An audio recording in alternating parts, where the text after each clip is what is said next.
Hello students, I am Amit Soran and I again welcome you all to our YouTube channel Rajveer classes. तो हम कर रहे थे क्लास 11th की पॉलिटिकल साइंस की NCERT Indian constitution at work का chapter number 3 that is election and representation.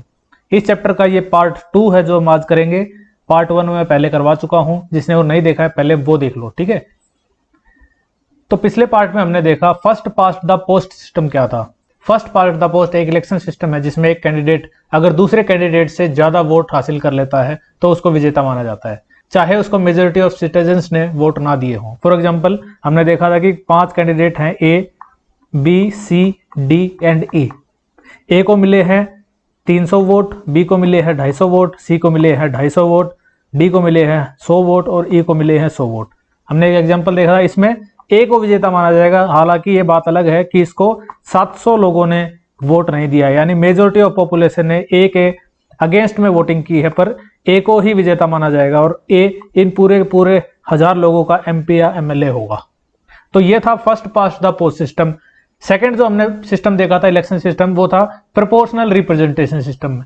इसमें किसी एक पॉलिटिकल पार्टी को उसके वोट शेयर्स के हिसाब से सीट शेयर मिलता है पार्लियामेंट में। फॉर एग्जाम्पल अगर हम बात करें तो एक कॉन्स्टिट्यूएंसी के अंदर मान लो 15 रिप्रेजेंटेटिव चुने जाने हैं, तो 15 रिप्रेजेंटेटिव चुने जाने के लिए क्या होगा, 2 पार्टी होंगी, कोई भी एक पार्टी मान लो कांग्रेस है या फिर एक पार्टी बीजेपी है। 2 पार्टी हैं, ये दोनों पार्टी अपने अपने 15 कैंडिडेट्स के नाम देंगी कि हमारे ये 15 और हमारे ये 15 कैंडिडेट्स। अब इस कॉन्स्टिट्यूएंसी में वोटिंग होगी, ठीक है। इस कॉन्स्टिट्यूएंसी में वोटिंग होगी, लोग किसको वोट देंगे, इन कैंडिडेट्स को वोट नहीं देंगे, लोग वोट देंगे कांग्रेस या बीजेपी को। अगर मान लो और भी पार्टीज है, कांग्रेस, बीजेपी, आम आदमी party, Samajwadi party, Bahujan Samaj party, कोई भी पार्टी इलेक्शन लड़ सकती है, लेकिन हर पार्टी को अपने 15 रिप्रेजेंटेटिव्स का नाम देना होगा। तो ये जो कॉन्स्टिट्यूएंसी है इसके अंदर जो लोग वोट करेंगे वो पार्टी के नाम पे वोट करेंगे। फॉर एग्जाम्पल कांग्रेस को यहाँ पर 20% वोट मिल जाते हैं।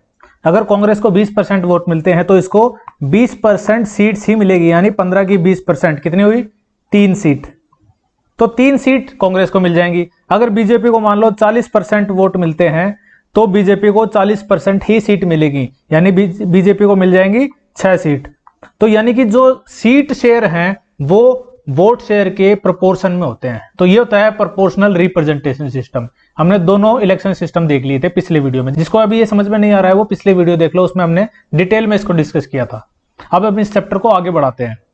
अब जो ये प्रोपोर्शनल रिप्रेजेंटेशन सिस्टम है इसके भी 2 वेरिएशंस है, ठीक है। एक वेरिएशन ऐसा है कि जिसमें पूरी की पूरी कंट्री को एक ही कॉन्स्टिट्यूएंसी मान लिया जाता है, और दूसरे वेरिएशन में एक कंट्री में बड़ी बड़ी कॉन्स्टिट्यूएंसीज बनाई जाती है। मैं दोनों आपको समझा देता हूं। मान लो ये पहला वेरिएशन है, in some countries like Israel and Netherlands. Israel और नीदरलैंड में ये वेरिएशन पाया जाता है। Entire country is treated as one constituency and seats are allocated to each party according to its share of votes in the national election. अब जो पूरा country है, फॉर एग्जाम्पल अगर हम यही सिस्टम इंडिया में लागू करें तो पूरा इंडिया है, पूरा इंडिया को एक कॉन्स्टिट्यूएंसी मान लिया जाएगा, ठीक है। और मान लो हमें चुनने हैं 543 एमपीज, 543 एमपी हमें चुनने हैं, यानी इस पूरी एक कॉन्स्टिट्यूएंसी में से 543 एमपी हमें चुनने हैं। और इस कॉन्स्टिट्यूएंसी में जितने भी पार्टीज कंटेस्ट कर रही हैं, फॉर एग्जांपल कांग्रेस, बीजेपी, आम आदमी पार्टी, समाजवादी पार्टी, जो भी पार्टी है वो इसके लिए कॉन्टेस्ट कर रही है, तो हर पार्टी अपना 543 कैंडिडेट्स की लिस्ट देगी। कितनों की, 543 कैंडिडेट्स की। अब क्या होगा, अब यहां इलेक्शन होंगे और यहां पे मान लो वोटिंग हुई है और कांग्रेस को मिले हैं 20% वोट, बीजेपी को मिले हैं 20% वोट, समाजवादी पार्टी को मिले हैं 10% वोट। आप कोई नाराज मत हो ना किसी दूसरी पार्टी को बिलोंग करता है तो। फॉर एग्जांपल मैं आपको समझाने के लिए इसको समझा रहा हूं। आम आदमी पार्टी को मिले हैं 40% वोट। तो इस तरीके से आप पूरे कंट्री में वोटिंग हुई है और इसी जो वोट शेयर है इनका, इस वोट शेयर के हिसाब से इसका सीट शेयर डिसाइड होगा। यानी 543 में से 20% सीट्स चली जाएंगी कांग्रेस को, बीजेपी को चली जाएंगी 20% सीट्स, समाजवादी पार्टी को चली जाएंगी 10% सीट और आम आदमी पार्टी को चली जाएंगी 40% सीट, और बाकी जितने भी परसेंटेज है उसके हिसाब से दूसरी पार्टीज को भी सीट्स मिल जाएंगी। तो ये पहला वेरिएशन है जिसमें पूरे की पूरी कंट्री को ही कॉन्स्टिट्यूएंसी मान लिया जाता है। इसके अंदर फर्दर कॉन्स्टिट्यूएंसीज को डिवाइड नहीं किया जाता। और जो दूसरा वेरिएशन है, दूसरा वेरिएशन पाया जाता है अर्जेंटीना और पुर्तगाल में। अर्जेंटीना और पुर्तगाल में इस वेरिएशन में क्या है, एक पूरा कंट्री है, इसके अंदर बड़ी बड़ी कॉन्स्टिट्यूएंसीज बनाई जाएंगी, बड़ी बड़ी कॉन्स्टिट्यूएंसीज बनाई जाएंगी। अब जो 543 जो हमने सीट्स जो पूरी कंट्री में देख रहे थे वो इसमें पूरी कंट्री में ना होगी, बल्कि इन कॉन्स्टिट्यूएंसीज में डिवाइड हो जाएंगी। मान लो इस कॉन्स्टिट्यूएंसी से 50 रिप्रेजेंटेटिव चुने जाने हैं, इससे 100 रिप्रेजेंटेटिव चुने जाने हैं, इससे 80 रिप्रेजेंटेटिव चुने जाने हैं, इससे 70 चुने जाने हैं, इससे 150 चुने जाने हैं, इससे 70 चुने जाने हैं। हर कॉन्स्टिट्यूएंसी से अलग अलग रिप्रेजेंटेटिव चुने जाने हैं। डिपेंड करता है उस कॉन्स्टिट्यूएंसी के साइज पे, उस कॉन्स्टिट्यूएंसी की पॉपुलेशन के ऊपर, वहां की जनसंख्या कितनी है, उसके हिसाब से हर कॉन्स्टिट्यूएंसी को कुछ सीट्स दे दी गई है कि इस कॉन्स्टिट्यूएंसी से इतने मेंबर चुने जाएंगे, इतने रिप्रेजेंटेटिव चुने जाएंगे। अब उस कॉन्स्टिट्यूएंसी में उसी कॉन्स्टिट्यूएंसी के लोग वोट करेंगे। मान लो ये कॉन्स्टिट्यूएंसी है ए कॉन्स्टिट्यूएंसी के जो सिटीजन है वो इसी कॉन्स्टिट्यूएंसी में वोट करेंगे, ना कि यहां जाके वोट करेंगे। यहां इस बी कॉन्स्टिट्यूएंसी में जाके वोट नहीं करेंगे वो लोग, तो यहीं पे वोट करेंगे। और यहां पे चुनाव लड़ने वाली हर पार्टी अपने अपने 70 कैंडिडेट्स की लिस्ट देगी। एक कांग्रेस, बीजेपी, आम आदमी पार्टी, हर पार्टी 70 कैंडिडेट्स की लिस्ट देगी। यहां पे जितनी परसेंटेज ऑफ वोटिंग उसको मिलेगी उतनी ही सीट उसको वहां मिल जाएंगी। इसी प्रकार से यहां पे इस कॉन्स्टिट्यूएंसी में कुछ इलेक्शन हो रहा है तो यहाँ पे हर पार्टी 150 कैंडिडेट्स की लिस्ट देगी, ठीक है। और इस कॉन्स्टिट्यूएंसी में उस पार्टी को जितने भी परसेंटेज ऑफ वोट्स मिलेंगे उतने ही परसेंटेज ऑफ सीट्स उसको मिल जाएंगी। यानी हर कॉन्स्टिट्यूएंसी का अलग अलग परफॉर्मेंस होगा। किसी कॉन्स्टिट्यूएंसी में कोई पार्टी जीत रही है, किसी कॉन्स्टिट्यूएंसी में कोई पार्टी जीत रही है, तो एक मिक्स बन के आ जाएगा। इसलिए इंटायर कंट्री के बजाय ये जो मॉडल है अर्जेंटीना और पुर्तगाल वाला, प्रोपोर्शनल रिप्रेजेंटेशन सिस्टम वाला, इसमें पूरी कंट्री को एक कॉन्स्टिट्यूएंसी ना बना के कंट्री को अलग अलग बड़ी बड़ी कॉन्स्टिट्यूएंसीज में डिवाइड कर दिया जाता है।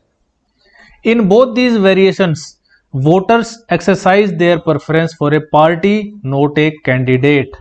यहां पे ध्यान देने वाली बात ये है, क्योंकि वोटर्स को पता ही नहीं है कि कैंडिडेट कौन चुना जाएगा। जो लिस्ट दी है उसमें आपका पसंदीदा कैंडिडेट है 7वें नंबर पे, ठीक है। तो आप इस कैंडिडेट को अगर जिताना भी चाहते हैं तो आपको ऊपर वाले 6 भी जिताने होंगे। समझ में आ रही बात?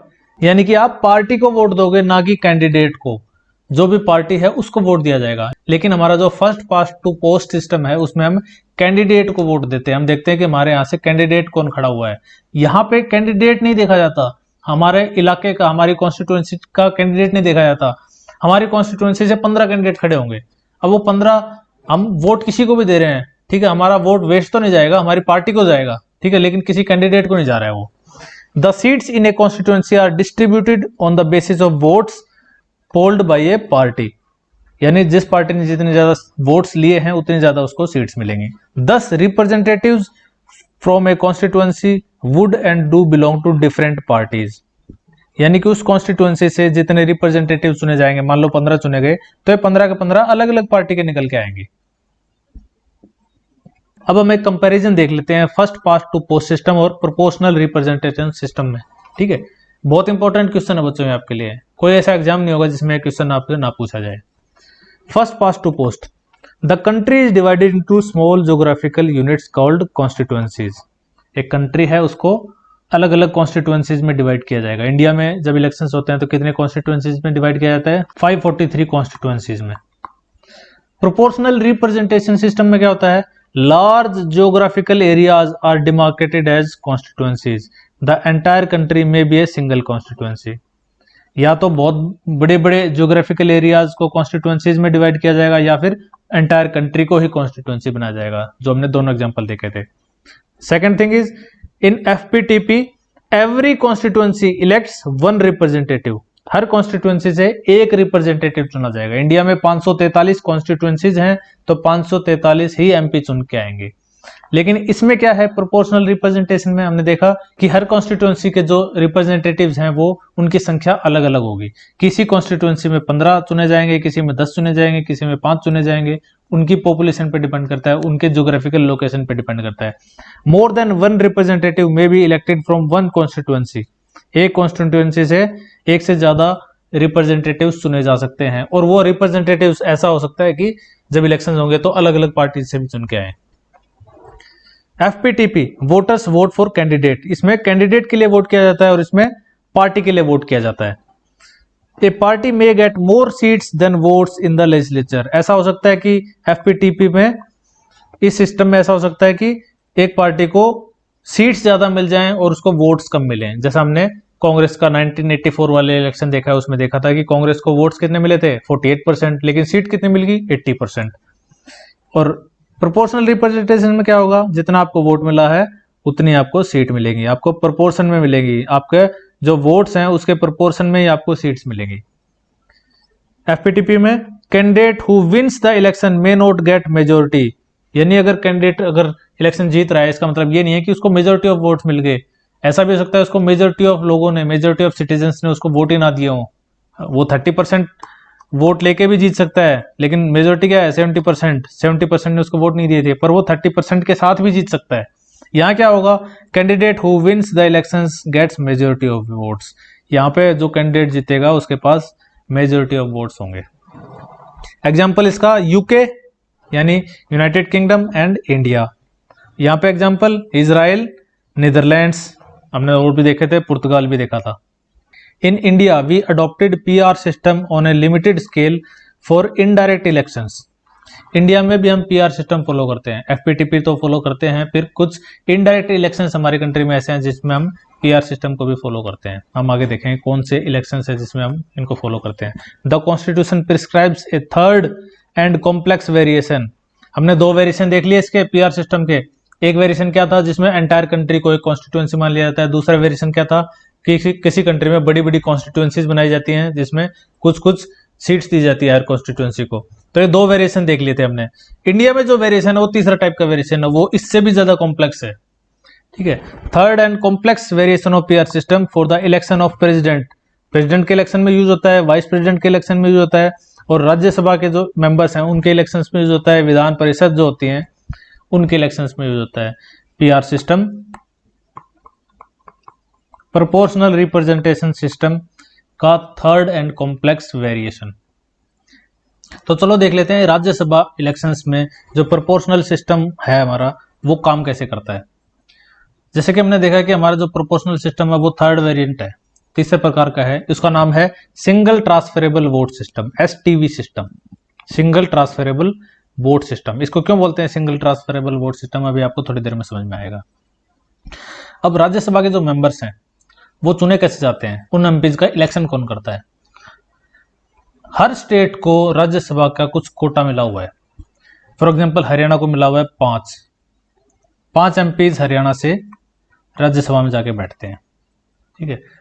और राज्यसभा के जो मेंबर्स हैं उनका टेन्योर होता है 6 साल का, यानी कि हर 2 साल में 1/3 मेंबर्स को रिप्लेस कर दिया जाता है नए मेंबर्स से, ठीक है। मान लो अभी 5 MP बैठे हैं हरियाणा के राज्यसभा में, उनमें से 2 का टेन्योर पूरा हो रहा है, कितनों का, 2 का टेन्योर पूरा हो रहा है। तो अब ये 2 का चुनाव हरियाणा की लेजिस्लेटिव असेंबली करेगी।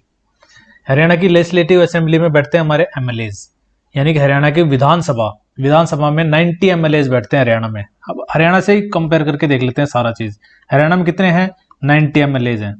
ये 90 MLA चुनाव करेंगे कि 2 लोग कौन नए जाएंगे जो राज्यसभा में जाके बैठेंगे हरियाणा की तरफ से। ऐसे ही राजस्थान, यूपी, महाराष्ट्र, उनकी जो स्टेट लेजिस्लेटिव असेंबलीज हैं वो डिसाइड करेंगे कि राज्यसभा में उनकी स्टेट से कौन जाने वाला है।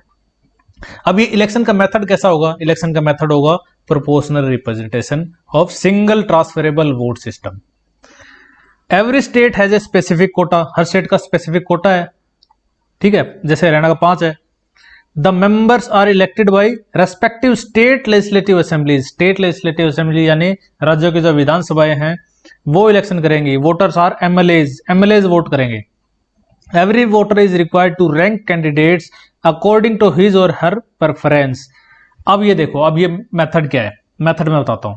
एक फॉर्मूला दिया गया है, total votes polled by total number of candidates to be elected +1 whole का +1 एक और, ठीक है। अब मान लो हरियाणा से 2 चुने जाने हैं अभी फिलहाल, इस साल 2020 में हम 2 को रिप्लेस करेंगे। अब हरियाणा में टोटल वोट्स पोल्ड कितने हुए, कितने लोग वोट डालने वाले हैं, 90 MLA, तो 90 वोट डालेंगे, यानी कि हरियाणा में 90 तो वोट डालेंगे, divided by total number of candidates, candidates कितने दे रहे हैं हम, 2 दे रहे हैं, +1, होल का +1, 90/3 यानी 30 +1, यानी 31 वोट किसी को भी मिलेंगे वो विजेता कहलाएगा। 90 MLA वोट डालेंगे और जिसको 31 वोट मिले वो विजेता कहलाएगा, वही जाके राज्यसभा में बैठेगा हरियाणा की तरफ से। अब ये हो सकता है कि 31 वोट्स किसी को ना मिले, हो सकता है कि 90 MLA इस तरह से वोट दें कि किसी कैंडिडेट को 10 वोट मिल रहे हैं, किसी को 15 मिल रहे हैं, किसी को 20 मिल रहे हैं, लेकिन 31 किसी को नहीं मिल रहे। इतने ज्यादा डिवाइड हो गए सबके वोट कि 31 का आंकड़ा कोई जो कैंडिडेट है वो नहीं छू पा रहा। अभी 2 पोस्ट के लिए बहुत सारे कैंडिडेट चुनाव लड़ रहे होंगे, मान लो 10, 12, 15, 20 कैंडिडेट चुनाव लड़ रहे हैं इन 2 पोस्ट के लिए, 90 MLA वोट डाल रहे हैं, और इन 90 MLA में से 31 MLA ऐसे है ही नहीं जो किसी एक के लिए वोट डाल रहे हैं, यानी वोट डिवाइड हो गए हैं बुरी तरीके से। उस केस में क्या होगा, अगर 31 वोट मिल गए तो ठीक है, वो बंदा चुन लिया जाएगा, उस इंसान को MP बना दिया जाएगा राज्यसभा का। बट अगर 31 वोट्स ना मिले तो क्या होगा, उसके लिए ही बनाया गया है सिंगल ट्रांसफरेबल वोट सिस्टम। अब एक एग्जांपल के साथ समझा देता हूं, थोड़ा मिटा दूं इसको। मान लो 5 कैंडिडेट है, फिर से A, B, C, D, E, इनमें से चुनाव होना है। अब चुनाव होता है ना, तो उसमें हर जो MLA है, MLA को एक लिस्ट दी जाती है, एक प्रेफरेंस लिस्ट दी जाती है, 1, 2, 3, 4, 5 ऐसी पर्ची मिलेगी उनको, 1, 2, 3, 4, 5 की। अब MLA नंबर 1 है, ये 90 MLA है, उसमें पहले MLA को ऐसी पर्ची मिली है। अब ये फर्स्ट प्रेफरेंस रखेगा, मान लो B को रख दिया इसने, सेकंड प्रेफरेंस रख दिया C को, थर्ड प्रेफरेंस रख दिया A को, फोर्थ प्रेफरेंस रख दिया E को, फिफ्थ प्रेफरेंस रख दिया D को, कि मेरी ये प्रेफरेंस है, पांचों को वोट देगा, लेकिन 1, 2, 3, 4, 5 करके देगा, फर्स्ट प्रेफरेंस मेरा B है, ठीक है। ऐसे ही 90 MLA सारे के सारे MLA अपनी अपनी प्रेफरेंस देंगे। अब काउंट किए जाएंगे कि फर्स्ट प्रेफरेंस किसको ज्यादा मिली है। अब ऐसा हो सकता है कि 90 MLA में से भाई A को मिली, A को मान लो 20 लोगों ने ही दी फर्स्ट प्रेफरेंस, B को मान लो 25 लोगों ने दे दी, C को मान लो 10 लोगों ने दे दी, D को मान लो 22 लोगों ने दे दी, और E को मान लो 23 ने दे दी। मान लो 90 पूरे हो गए, ठीक है। E को 23 ने दे दी, किसी को 31 मिले, किसी को टोटल 31 किसी को नहीं मिले हैं, तो अभी इनमें से कोई भी विजेता नहीं है। हालांकि इस B के पास सबसे ज्यादा वोट है, बट इसको विजेता नहीं माना जाएगा, क्योंकि हम FPTP सिस्टम नहीं चला रहे हैं, ये हम चला रहे हैं proportional representation by single transferable vote system. इसमें क्या होगा, अभी अब देखा जाएगा कि सबसे कम वोट किसको मिले हैं। सबसे कम वोट मिले हैं C को, तो C को लिस्ट से हटा दिया जाएगा, और C के जो 10 वोट हैं उन 10 वोट को देखा जाएगा, यानी 10 लोग ऐसे होंगे जिन्होंने C को नंबर 1 पे रखा होगा, 1 पे C पे रखा होगा, इसीलिए इसको 10 मिले हैं। लेकिन 2 पे किसको रखा है इन्होंने, 3 पे, 4 पे, 5 पे तो लिख रखा ही होगा, 2 पे किसको रखा है, मान लो 2 पे किसी ने A को रखा है, ऐसे ही दूसरी लिस्ट है नंबर 1 पर तो C है, इनमें 10 लिस्ट है ऐसी। लेकिन 2 पे किसी ने B को रखा है, किसी ने A को रखा है, किसी ने C को, किसी ने D को रखा है, तो इस तरीके से 2 पे किसी को रखा हुआ है।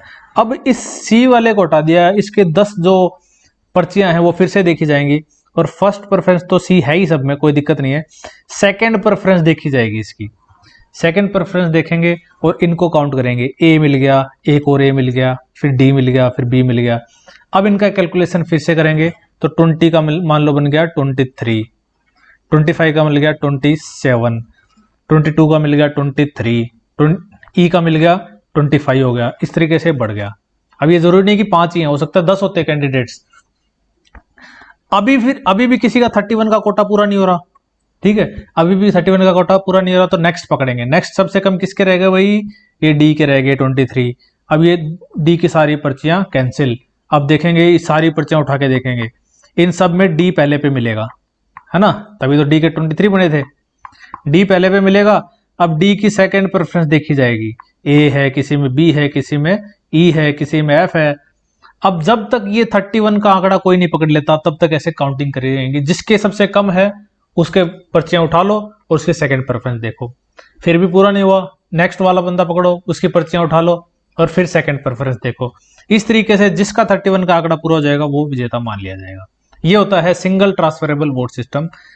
ट्रांसफर हो रहे हैं वोट्स, एक दूसरे से ट्रांसफर हो रहे हैं, जब तक 31 का आंकड़ा कोई नहीं छुएगा तब तक ट्रांसफर हो रहे हैं वोट्स। एनसीईआरटी में इसी में आपको राजस्थान का एग्जाम्पल दिया गया है, उसको पढ़ लेना। मैंने हरियाणा का एग्जाम्पल से दिखा दिया, राजस्थान का दिया है, उससे आप समझ लोगे तो आपको और अच्छे समझ में आ जाएगा।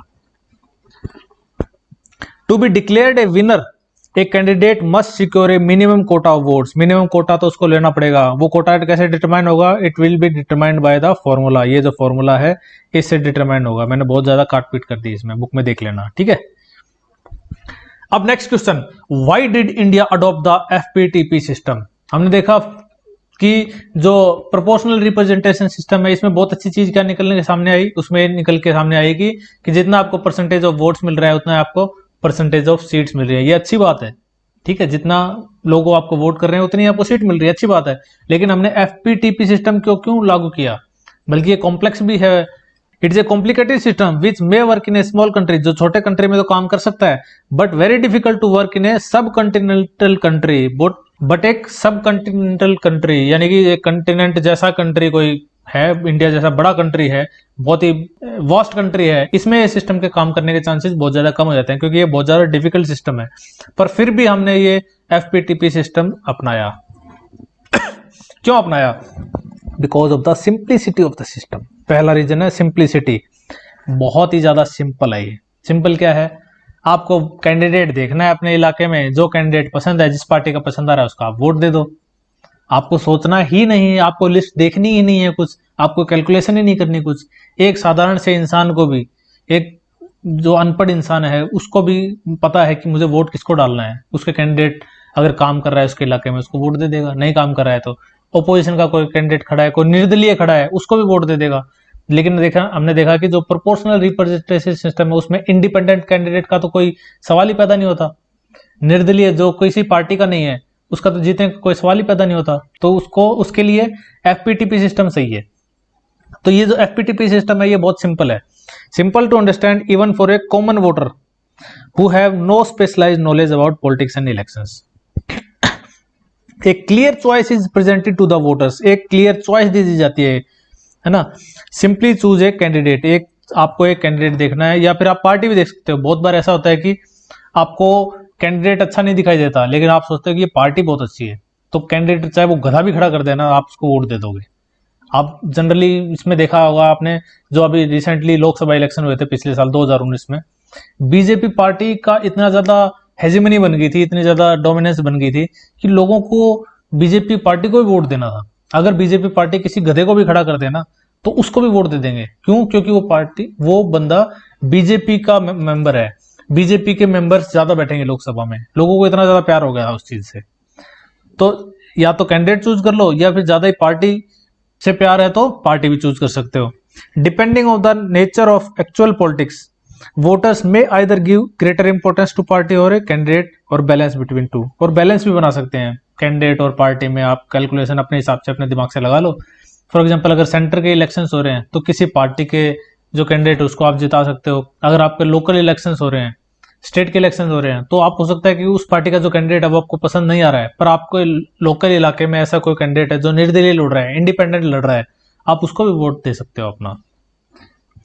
Second reason is FPTP system offers voters a choice of not simply between parties but also between specific candidates। आपको सिर्फ पार्टी चुनने का मौका नहीं मिलता, आप कैंडिडेट्स में भी चुनाव कर सकते हो, जो कि प्रोपोर्शनल रिप्रेजेंटेशन सिस्टम में ऐसा नहीं होता। उसमें क्या है, आपको एक पार्टी चुननी है, उस पार्टी लाइन पे आप सीधा वोट करो। आपकी पार्टी को जितने ज्यादा परसेंटेज वोट मिलेंगे उतने ज्यादा कैंडिडेट्स आपके कॉन्स्टिट्यूएंसी से उस पार्टी को मिल जाएंगे, उतनी ज्यादा सीट्स मिल जाएंगी। In other electoral systems, specially proportional representation system, voters are often asked to choose a party. उसमें आपको पार्टी चूज करने के लिए बोला जाता है। And the representatives are elected on basis of party list. Party list में जो भी रिप्रेजेंटेटिव होगा उसको चुना जाएगा। आपके हाथ में कुछ है ही नहीं कि आप भाई राम सिंह को देना चाह रहे हो या फलाना सिंह को देना चाह रहे हो, आपका चॉइस ही नहीं है। पार्टी ने उसको 7वें नंबर पे 8वें नंबर पे रखा है, तो 7वें 8वें नंबर पे अगर उसका नंबर पड़ेगा तो वो चुना जाएगा, नहीं तो नहीं चुना जाएगा। In constituency based system like FPTP the voters know who their own representative is and can hold him or her accountable। आपको पता होता है इस सिस्टम में कि आपका रिप्रेजेंटेटिव कौन है, आपने किसको वोट दिया था, वो जीत गया है तो आप उसको हर काम के लिए अकाउंटेबल बना सकते हो। आप उससे पूछ सकते हो हमारे इलाके में सड़क क्यों नहीं बन रही, हमारी गलियां पक्की क्यों नहीं हो रही, हमारे इलाके में पानी क्यों नहीं आ रहा है, आप अपने रिप्रेजेंटेटिव को पूछ सकते हो। बट अगर प्रोपोर्शनल रिप्रेजेंटेटिव सिस्टम है तो वहां पे तो 15 कैंडिडेट चुन के आए हैं, आपके इलाके से कौन था आपको नहीं पता, वो 15 के आप इधर उधर घूमते रहोगे, आपको पता ही नहीं है किसको अकाउंटेबल बनाओगे आप। अब third reason, the makers of our constitution also felt that proportional representation based election may not be suitable for giving a stable government in a parliamentary system। Parliamentary system हम देखेंगे नेक्स्ट चैप्टर में कि parliamentary system के characteristics क्या क्या होते हैं, उसका नेचर कैसा होता है। तो जो हमारे कॉन्स्टिट्यूशन के मेकर्स हैं, जिन्होंने हमारा कॉन्स्टिट्यूशन बनाया है, उन्होंने ये सोचा था कि जो प्रोपोर्शनल रिप्रेजेंटेशन बेस्ड जो इलेक्शन सिस्टम होगा वो उतना स्टेबल गवर्नेंस प्रोवाइड नहीं कर सकता पार्लियामेंट्री सिस्टम में, खासकर क्योंकि पार्लियामेंट्री सिस्टम के साथ प्रोपोर्शनल रिप्रेजेंटेशन सिस्टम मेल नहीं खाता। पार्लियामेंट्री सिस्टम क्या रिक्वायर करता है, it requires the executive has majority in legislature, वो रिक्वायर करता है कि एग्जीक्यूटिव की मेजोरिटी होनी चाहिए लेजिस्लेचर में। पीआर सिस्टम में not produce a clear majority, इससे शायद क्लियर मेजोरिटी ना मिले, क्योंकि हमने देखा कि हर कॉन्स्टिट्यूएंसी से अलग अलग कैंडिडेट चुन के आ रहे हैं, तो हो सकता है कि लास्ट में जब फाइनल लिस्ट बन के आए तो उसमें क्लियर मेजोरिटी ना मिले। Because seats in the legislature would be divided on basis of share of votes, share of votes के हिसाब से सीट्स डिवाइड हो जाती है। अगर आपको 30% वोट्स मिले हैं तो आपको 30% ही सीट्स मिलेंगी। तो ऐसा हो सकता है कि कोई पार्टी जो रिक्वायर्ड क्राइटेरिया है गवर्नमेंट बनाने का वो पूरा ना कर पाए। The FPTP system generally gives the largest party some extra bonus seats, जो ये सिस्टम है इसमें देखा गया है कि जो बड़ी पार्टी है, जो सबसे ज्यादा वोट लेके आई है, उसको कुछ एक्स्ट्रा बोनस सीट्स भी मिल जाती हैं। फॉर एग्जांपल हमने कांग्रेस का टाइम देखा, कांग्रेस को 48% वोट्स मिले थे, 48% सीट्स भी मिलनी चाहिए थी, पर उसको एक्स्ट्रा सीट्स मिली, यानी उसको 80% सीट्स मिल गई इस सिस्टम के तहत, यानी बोनस सीट्स मिल गई है। इससे क्या होता है, ज्यादा सीट्स मिल जाती हैं किसी पार्टी को तो स्टेबल गवर्नेंस बन जाती है, खींचातानी नहीं रहती गवर्नमेंट में, और गवर्नमेंट गिरने के चांसेस बहुत कम हो जाते हैं, गवर्नमेंट पूरी 5 साल टिकती है। Thus, this system makes it possible for parliamentary government to function smoothly and effectively by facilitating the formation of stable government। इसलिए stable government बनती है तो गवर्नमेंट है वो स्मूथली इफेक्टिवली फंक्शन करती है। चौथा reason, the FPTP system encourages voters from different social groups to come together to win a election in locality. ये जो सिस्टम है वो अलग अलग सोशल ग्रुप्स के वोटर्स को इंकरेज करता है कि वो लोग इकट्ठे होकर अपनी जो लोकेलिटी के जो लोकल लोग हैं उनको जिता सकें। यानी इसमें इंडिपेंडेंट जो लीडर होता है उसके भी जीतने के बहुत ज्यादा चांसेस होते हैं। आपका लोकल लीडर कोई है, बहुत अच्छा लीडर है, किसी पार्टी से नहीं है वो, आप चाहो तो उसको भी जिता सकते हो, ठीक है। तो वेरियस सोशल ग्रुप्स हैं, कोई सोशल ग्रुप है भाई वो चाहता है कि हमारे ग्रुप से कोई बंदा चुन के आए, तो अगर वो सोशल ग्रुप एक्टिव हो जाए तो अपने इलाके में उस कैंडिडेट को जितवा सकता है, आपको पार्टी लाइन पे वोट करने की जरूरत नहीं है। प्रोपोर्शनल रिप्रेजेंटेशन सिस्टम में अगर उसी बंदे को आपको इलेक्ट करना होता तो बहुत ही मुश्किल हो जाता, क्योंकि उसको पहले तो कोई पार्टी ज्वाइन करनी पड़ती, फिर उस पार्टी में उसको पहले नंबर पे प्रेफरेंस पे भी आना पड़ता, पहले दूसरे प्रेफरेंस पे भी, उसके बाद भी आपका लोकल एरिया में वो काम करेगा कि नहीं करेगा, उसको वहां की रिस्पॉन्सिबिलिटी मिलेगी कि नहीं मिलेगी, बहुत ज्यादा कॉम्प्लिकेटेड चीज हो जाती है। लेकिन एफपीटीपी सिस्टम में चांसेस हो जाते हैं कि वोटर्स जो हैं वो अपने सोशल ग्रुप से अपना बंदा चुन सकते हैं, उसको इलेक्ट करवा सकते हैं, उसको इंडिपेंडेंट को भी जिता सकते हैं। तो ये वीडियो आज का यहीं पे हम खत्म करते हैं, बहुत ज़्यादा बड़ा हो रहा था, तो जो बचा हुआ पार्ट है मैं नेक्स्ट वीडियो में लेके आऊँगा। तब तक इस पार्ट को आप फिर से रिवाइज कीजिए। अगर आपने चैनल को अब तक सब्सक्राइब नहीं किया है तो चैनल को सब्सक्राइब कीजिए। अगर आपको लेक्चर पसंद आया है तो इस वीडियो को लाइक कीजिए और अपने दोस्तों के साथ शेयर कीजिए। तो तब तक पढ़ते रहिए, keep studying, be safe, be healthy and take care. Thank you.